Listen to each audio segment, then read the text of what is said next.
Hey everyone, welcome to This Explainer. Today, we're diving straight into the deep end of pharmaceutical change control. Specifically, we are focusing on Module 3, Cross-Functional Impact and Risk Assessment.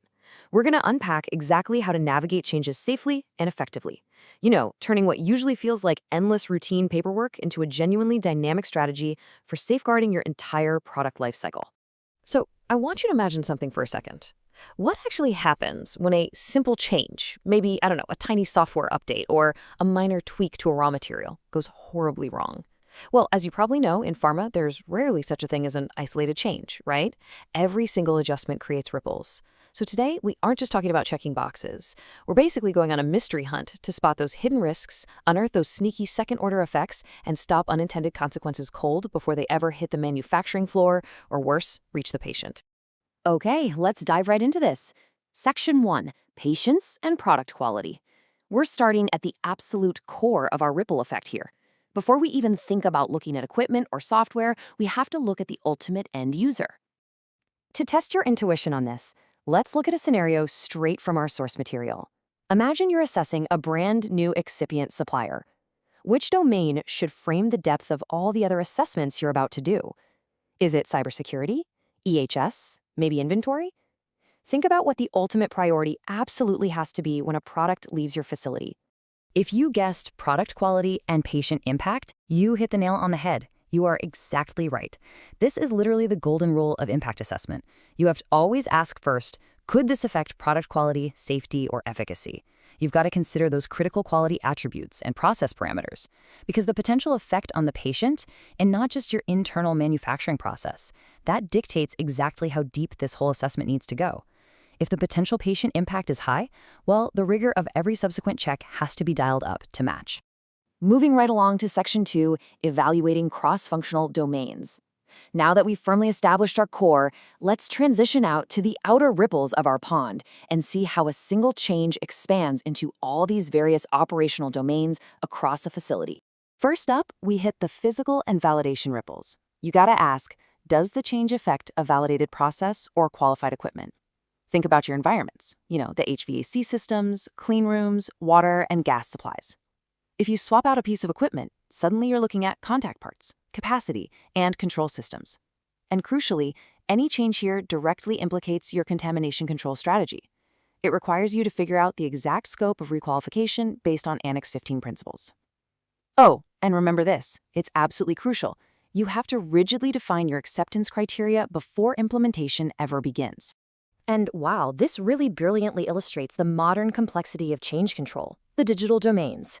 So on one hand, we've got computerized system validation and data integrity. Basically, if you change software or interfaces, you must protect the data itself, right? You're assessing Alcoa Plus principles to ensure data stays accurate and traceable, checking audit trails and electronic records. But then flip the coin to cybersecurity. While data integrity is this internal focus on reliability, cybersecurity is your external defense. You have to assess network exposure, access vulnerabilities, and how a connected system might be compromised by bad actors. A software change hits both sides of this coin, for sure. Let's look at how changes cascade through the laboratory and quality control. Notice how tightly linked these domains are. If you change materials or suppliers, you're immediately asking questions about comparability and supply reliability. But then, that single material change sends a shockwave right down to analytical methods. Like, do you now need a method transfer or revalidation to ensure equivalent results? And then it ripples even further into stability. Does this new material require new or supporting studies? Is it going to impact the shelf life or storage conditions of the final product? That's one single change, and bam, 3 massive domains triggered. Finally, we absolutely cannot forget the human and logistical elements. A new material or piece of equipment might completely alter your cleaning validation limits. And you know what that means.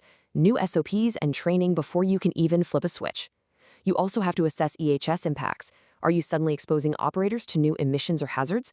And logistically, your supply chain team has to figure out if you need to build ahead inventory, how to manage the rundown of old stock, and ultimately how to prevent a shortage risk for the patient who is literally relying on that medication. Which brings us to Section 3. Quality Risk Management, or QRM tools. So the crucial point here is, with all of these domains constantly interacting, how do we actually manage the sheer volume of potential issues? Well, that's exactly where QRM steps in. Our source material points us straight to the ICH Key 9 guideline for proportionate quality risk management. And guys, this is not a one-and-done checklist. It's a continuous loop. First, you assess the risk. Next, you control it. Then, you review it. And throughout that entire process, you communicate. The absolute key word here is proportionate. You need to choose tools that actually match the risk, whether that's simple risk ranking or something more complex like HAZAP or FMEA. It's all about documenting your assumptions honestly and clearly defining exactly what level of residual risk you're willing to accept. Let's break down one of the most common QRM tools out there, FMEA, or Failure Mode and Effects Analysis. It uses this triad of factors. First, severity. Basically, if it goes wrong, how bad is the effect? Second, occurrence. How likely is this failure to even happen? And third, detection. If it does happen, how easily will we catch it before it escapes? By assigning a scale, say 1 to 5 or 1 to 10, and multiplying these three together, you get your risk priority number, or RPN. And here's the thing. The goal isn't just to get a low number. The RPN is there to guide your prioritization, so you know exactly where to target your controls. To bring all this abstract math into reality, the source gives us this fantastic fictional educational example, Orion Therapeutics. So Orion is doing a software upgrade. Using FMEA, they start identifying specific failure modes. What if there's a data mapping error? What if they just lose the audit trail? What if the interface completely breaks? Or some access control regression lets unauthorized people into the system?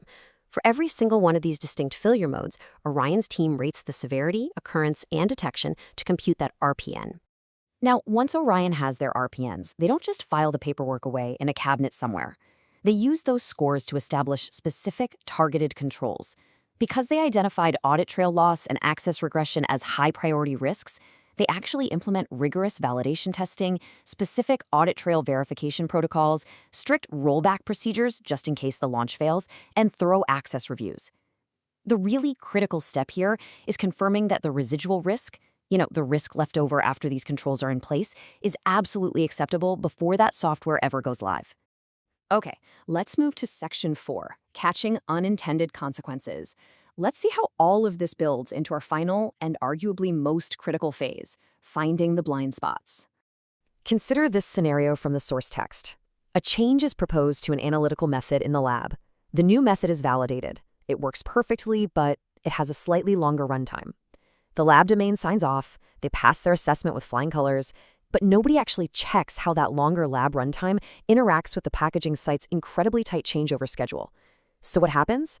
The packaging line is left sitting there waiting, supply bottlenecks start happening, and a perfectly good change creates a total operational crisis.